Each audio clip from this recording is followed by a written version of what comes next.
This is KSP Breaking News, the hottest and the craziest news from the Kerbal attempts to reach the stars and dominate the solar system. The breaking news is brought to you by GrunfWorks, a one-man reporter show bringing you all the action straight from the Kerbal Space Center.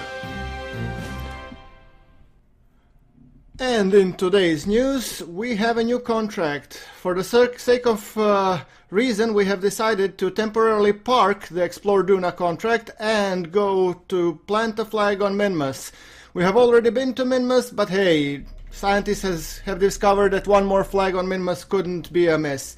So, the scientists have designed another Minmus lander that is supposed to take two Kerbals on the surface of Minmus, one of which will be our very own Jebediah Kerman, and the second will be Bob.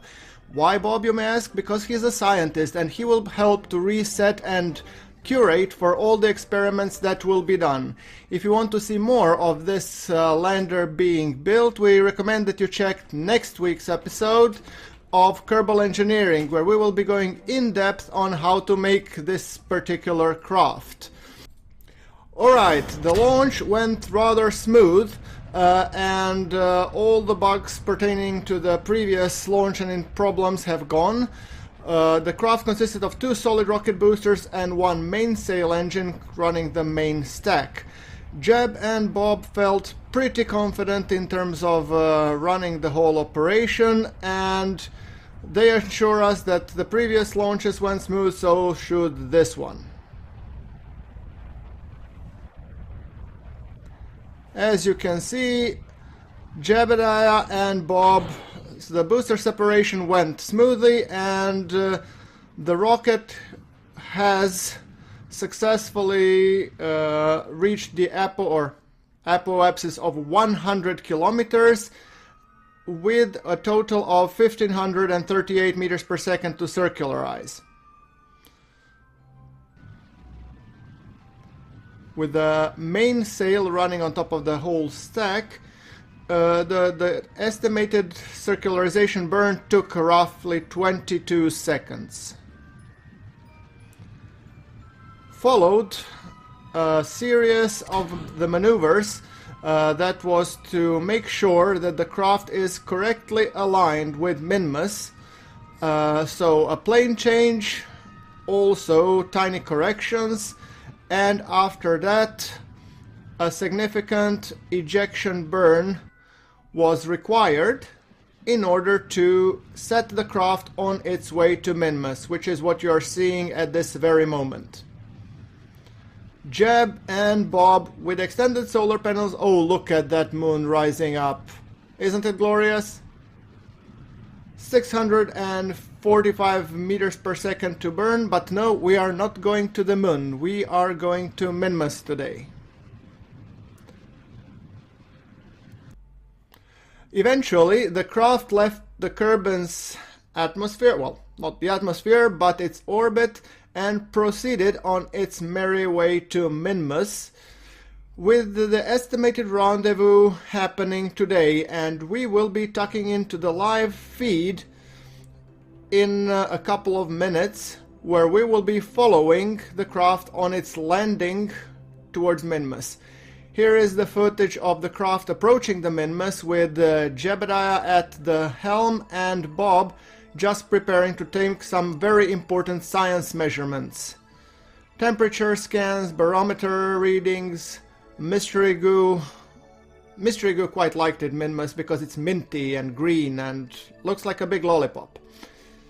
Anyway, the science experiments have been collected, and Bob got a chance to perform his first extravehicular activity, and thus restoring the experiments to their initial state.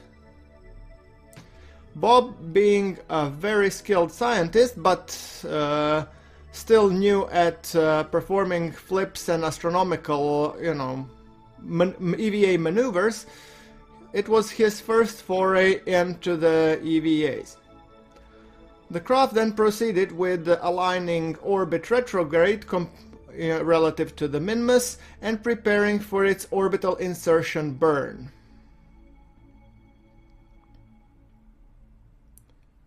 Here we see footage of the craft coming into Minmus. followed shortly by a tiny orbital insertion burn of total 170.2 meters per second, which was performed by Jebediah. There we go.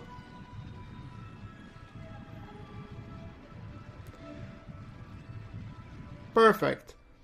And now we will be connecting live to the Jebediah and Bob Kerman, who are precisely now performing the deorbit burn in order to perform the second landing in Kerbal history on the surface of Minmus. It's an exciting time. Both Jebediah and Bob seem thrilled to be here. Well, obviously, because that's kind of their reason of being here. So, tiny burns. We are making sure to completely kill off the horizontal velocity. And we are getting ready to land on Minmus lowlands.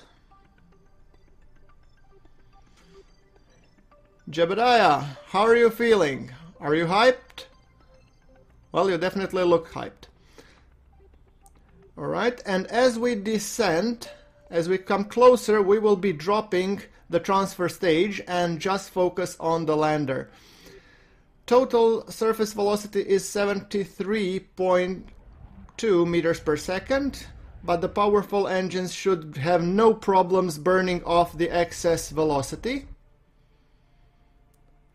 After which, when we perform a stack separation, then we will be relying on a slightly less powerful Terrier engines.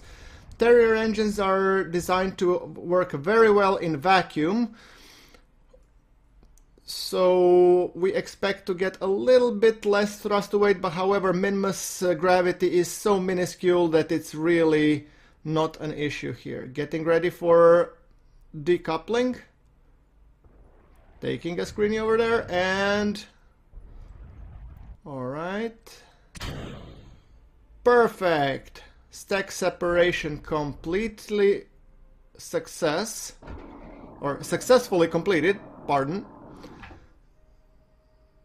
And the lander is getting ready for a touchdown. Expected touchdown in 15-ish seconds. Killing off final bits of horizontal velocity to ensure that our craft does not flip over on the landing. Jebediah, you're doing great. We are all proud of you. 3, 2, 1, and touchdown! Ladies and gentlemen, Jebediah and Bob Kerman have successfully landed on the surface of Minmus, being the second and the third Kerbonaut who have successfully done so. No time to waste, we are getting ready with experiments. Bob is already ticking all the boxes in terms of thermometer, materials bay, mystery goo, and science is being collected. Perfect. Crew report. And Bob, are you ready for your second DVA? Definitely. Please restore the experiments as you go along. Now, careful, careful, it's a high drop. Oh, good, you didn't land on your face. Perfect. Now we have to fulfill the contract and plant a second flag on Minmus. Look at that bouncing. There we go. Perfect. Are you thrilled, Bob? EVA. There we go. 150 science for a surface sample of Minmus. It's like a giant lollipop. So, site name. How are we gonna call it? Minmus landing nailed. With the title Minty. Perfect. Well, let's take a screenie or a selfie for history books, you know. Perfect. Thank you very much. And with this Bob bouncing back and forth, we will be ending our transmission. I have been your host, GrunfWorks, and stay tuned for the next week's exciting episode.